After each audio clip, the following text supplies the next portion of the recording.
ఎడాపెడా వాయించేస్తున్నారండి ఈ శారీస్ 2 రోజుల నుంచి. మొన్న నైట్ వీడియో పెట్టాను, నిన్న నైట్ కస్టమర్ రివ్యూస్తో సహా వీడియో పెట్టాను.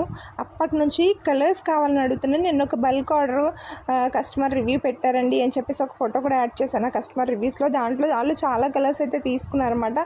అది చూసిన కాడి నుంచి ఈ శారీస్లో కలర్స్ కూడా ఉన్నాయి కదండి, అది కూడా వీడియో పెట్టినని అడుగుతున్నారు. మన ఛానల్లో ఈ శారీస్ ఆల్మోస్ట్ 6 months నుంచి బీభత్సమైన సేల్ ఉందండి. అన్నిసార్లు వీడియో పెట్టాను, అందుకనే నేను మళ్ళీ కలర్స్ అనేది పెట్టలేదు అనమాట. ఇప్పుడు ఫెస్టివల్ సీజన్ కాబట్టి ఎక్కువ మంది ఆ ఫస్ట్ కలర్ చూపించాను కదా, ఆరెంజ్ అండ్ రెడ్ కలర్, అది బాగా ఇష్టపడుతున్నారని అది ఒక్కటే ఎక్కువ పీసెస్ తెప్పించాను. బట్ ఇవన్నీ కూడా స్టాక్ రెడీగా డిస్పాచ్ ఉన్నాయి. ఆల్రెడీ ఛానల్లో వీడియో ఉందని పెట్టలేదు, బట్ వాయించి పడేస్తున్నాను నన్ను కలర్స్ అని చెప్పి. అందుకనే ప్రతి ఒక్కరికి సపరేట్గా చెప్పలేము కాబట్టి ఒకటే వీడియో అన్ని కలర్స్ ఏమేమి ఉన్నాయో అనేది పెట్టేస్తున్నాను. ఎవరికి ఏ కలర్ నచ్చితే స్క్రీన్ షాట్ తీసి డిస్క్రిప్షన్లో స్క్రీన్ పైన మన వాట్సాప్ నెంబర్ ఉంది కాబట్టి అవైలబిలిటీ చెక్ చేసుకుని ఆర్డర్ ప్లేస్ చేసుకోండి. మంచి బడ్జెట్ ప్రైస్లో ప్యూర్ పట్టు శారీ లుక్ వస్తుందండి.